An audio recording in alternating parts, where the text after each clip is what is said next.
देश की सर्वोच्च अदालत यानी सुप्रीम कोर्ट में 3 मार्च की सुबह एक ऐसा केस आया जिसने जज को याचिकाकर्ता पर ही एक्शन लेने को मजबूर कर दिया। भरी कोर्ट में याचिकाकर्ता धमकी देता है कि अगर उसकी बात नहीं मानी गई तो वो अपनी जान दे देगा। धमकी देने वाला व्यक्ति खुद भी वकील है। केस की सुनवाई चल रही थी, तभी याचिकाकर्ता ने जज की कुर्सी पर बैठे जस्टिस अभय एस ओका और जस्टिस उज्जवल भुयां के सामने कहा, मिलॉर्ड, मैं अपनी जान दे दूंगा। जाहिर है इस धमकी के बाद जज को भी गुस्सा आया और उन्होंने याचिकाकर्ता पर एक्शन लिया। जज ने क्या कहा, सुनवाई किस मामले पर चल रही थी और याचिकाकर्ता पर क्या एक्शन लिया गया, ये सब जानेंगे इस वीडियो में। मीडिया रिपोर्ट्स के मुताबिक 3 मार्च को एक आपराधिक मामले की सुनवाई चल रही थी। मामला 2 वकीलों के झगड़े से संबंधित है। बार काउंसिल के सदस्य और याचिकाकर्ता रमेश कुमारन वीडियो कॉन्फ्रेंसिंग के जरिए कोर्ट से जुड़े थे। केस की सुनवाई शुरू हुई तो याचिकाकर्ता ने कहा, अगर सामने वाली पार्टी के खिलाफ दर्ज हुई एफआईआर को रद्द कर दिया गया तो मैं अपनी जान दे दूंगा। ये सुनते ही जस्टिस अभय एस ओका और जस्टिस उज्जवल भुयां की पीठ ने कहा, आप अदालत को धमकी कैसे दे सकते हैं? आप ये कैसे कह सकते हैं कि अगर हमने आपकी बात नहीं मानी तो आप अपनी जान दे देंगे?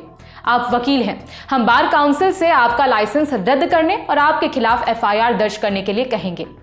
पीठ ने कहा कि अगर याचिकाकर्ता ने लिखित में माफी नहीं मांगी तो उनका लाइसेंस रद्द कर दिया जाएगा। सुनवाई आगे बढ़ती इससे पहले ही याचिकाकर्ता ने वीडियो कॉन्फ्रेंस का लिंक एग्जिट कर दिया।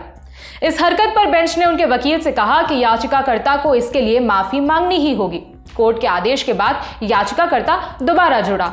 उसने कहा, मैं माफी मांगता हूं, मैं भावुक हो गया था। जस्टिस ओका ने कहा कि सिर्फ बोलने से काम नहीं चलेगा, माफी लिखित में ही मांगनी होगी और वो भी 7 मार्च तक। बेंच ने कहा कि वो माफी मांगने के लिए वकील पर दबाव नहीं बना रहे, लेकिन अगर माफी नहीं मांगी गई तो परिणाम भुगतने के लिए तैयार रहें। आपकी जानकारी के लिए बता दें कि मामला 2 वकीलों के झगड़े से जुड़ा है। दोनों वकीलों ने एक दूसरे के खिलाफ एफआईआर दर्ज की है।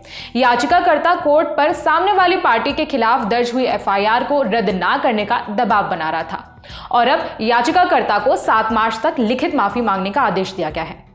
साल 2024 में भी एक ऐसा ही केस सामने आया था जब सीजीआई संजीव खन्ना के सामने एक याचिकाकर्ता ने अपनी जान देने की बात कही थी। उस वक्त जस्टिस संजीव खन्ना सीजीआई नहीं थे। याचिकाकर्ता की धमकी सुनकर उन्होंने पहले तो याचिकाकर्ता को चेतावनी दी और फिर लीगल काउंसलिंग की सलाह देकर याचिका को खारिज कर दिया था। यह मामला इंजीनियरिंग कॉलेज में छात्रों की समस्या से जुड़ा था। इस खबर में इतना ही। मेरा नाम है विभावरी। देखते रहिए दी लेलन टॉप। शुक्रिया।